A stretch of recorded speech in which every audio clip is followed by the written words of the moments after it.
Olá, graça e paz. Eu gostaria de aproveitar esse momento para a gente conversar só um pouquinho sobre o tema a integridade de um homem e a tristeza de Deus por causa dos pecados dos homens. Quando o primeiro casal cometeu o primeiro pecado, de maneira estrondosa abundou a iniquidade. E ela foi se espalhando. E no capítulo 6 de Gênesis, Deus demonstra sua tristeza por causa da maldade. E nesse mesmo capítulo, ele destaca a integridade de um homem. Um homem que o Senhor viu justiça, fidelidade, integridade. Este homem, creio que vocês já devem estar imaginando que é Noé.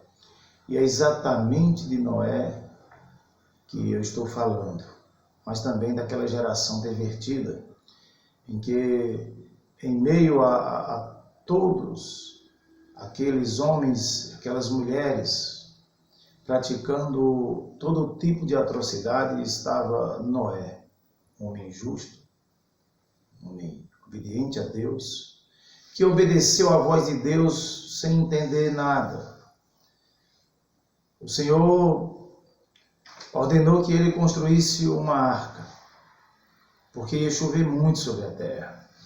E Noé não sabia o que era uma chuva vindo do alto. Ninguém naquela época tinha observado cair chuva como cai nos dias de hoje. E imagine um grande dilúvio. O povo, com certeza, não deu tanta credibilidade. Mas Noé obedeceu ao Senhor, confiou e acreditou que o Senhor cumpriria a sua palavra. A maldade se espalha, segundo o versículo 3 do capítulo 6 de Gênesis. Diz o versículo: Então o Senhor disse, o meu espírito não agirá para sempre no ser humano, pois este é carnal e os seus dias serão 120 anos. O que nós percebemos é que Deus reduziu os anos de vida da humanidade, ao perceber o pecado dominando todos eles. No versículo 5, nós vamos observar que Deus detecta o coração maldoso do homem. O Senhor viu que os seus pensamentos, seus desígnios eram continuamente mal. E aí o Senhor decide, do versículo 7 em diante, depois de destacar também a sua tristeza, no versículo 6, o Senhor decide destruir toda a raça humana, todo ser vivente, através de um dilúvio. E nós percebemos ainda, queridos irmãos, que seguindo o texto, no versículo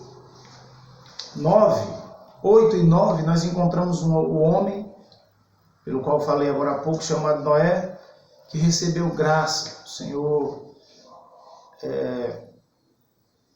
escolheu Noé para ser o grande construtor por causa da sua integridade, o grande construtor da arca. O versículo 8 do capítulo 6 diz, porém Noé encontrou favor aos olhos do Senhor. E o versículo 9 diz, são estas as gerações de Noé. Noé era homem justo e íntegro entre os seus contemporâneos. Noé andava com Deus. Por isso, esse homem diferente, esse homem completamente obediente a Deus no meio de uma geração desobediente. Meus queridos, o nosso Deus é tremendo. E embora as pessoas imaginem hoje que Jesus não vai voltar nem tão cedo, porque ninguém nunca viu um retorno de Jesus, ninguém nunca viu isso que a Bíblia nos ensina, que a Bíblia conta que vai acontecer. mas isso vai acontecer assim como era nos dias de Noé. Mesmo que você acredite ou que você não acredite, a verdade de Deus não vai mudar nunca. Se eu acreditar, não vai fazer diferença. Se eu não acreditar, também não vai fazer diferença, porque o que é verdade é verdade. O que Deus vai fazer, Ele vai fazer, porque disse Jó que os planos de Deus não podem ser frustrados. Lá no capítulo 42 do livro de Jó está escrito esse versículo. Mas eu quero dizer uma coisa a você.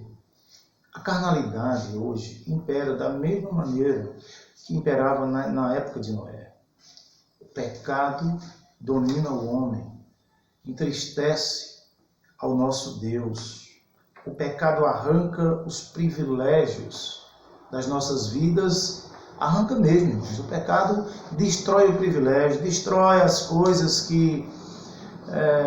as coisas boas que há em nós e interrompe as grandes promessas que o Senhor Deus tem para o seu povo. Eu quero que você pense junto comigo nisso e entenda que a maldade continua prevalecendo, mas não permita que esse pecado, que essa maldade domine sua vida. Se entregue ao Senhor por completo. Também é importante você pensar junto comigo que a tristeza de Deus é causada pelo pecado. E você pode ser responsável por estar entristecendo a Deus com o seu pecado, com a sua vida, com as suas ações. E muitas vezes até conhecendo, sabendo que não deve fazer isso. Sabe por quê? Segundo o versículo 5, ninguém escapa do olhar de Deus, do olhar onisciente de Deus. E eu posso dizer para você que Deus está sempre olhando. E a pergunta é esta, meus amados irmãos. Já que Deus está analisando os nossos corações, o que Ele tem encontrado em você? Ele tem encontrado um coração íntegro, um homem e uma mulher justa? Deus tem encontrado essas virtudes, que isso é capaz de acontecer nas nossas vidas, a partir do momento que Cristo começa a dominar, a partir do momento que Ele começar a dominar nossas vidas, aí nós vamos ter uma vida íntegra, dinâmica, diante do nosso Deus. Integridade não é aquilo que as pessoas veem em nós, não é estar na igreja com a Bíblia na mão, não é estar com o microfone pregando, não é estar cantando ou tocando. Integridade não é sair para um evangelismo. Tudo isso é muito bom, mas integridade é quando você está sozinho, em que as pessoas não estão por perto. Somente Deus sabe o que você está fazendo. Seja íntegro. Coloque sua vida no altar de Deus. Nunca esqueça disso, porque o Senhor Deus, por amor a você, derramou o seu sangue ali naquela cruz, para que você pudesse obedecê-lo. Então, meus queridos irmãos, eu quero concluir essa nossa pequena reflexão dizendo: sejamos íntegros, tementes a Deus, e que sejamos também motivo de alegria para o Senhor e não de tristeza. Porque o Senhor conhece você muito melhor do que você mesmo. Que Deus abençoe grandemente a sua vida, em nome de Jesus.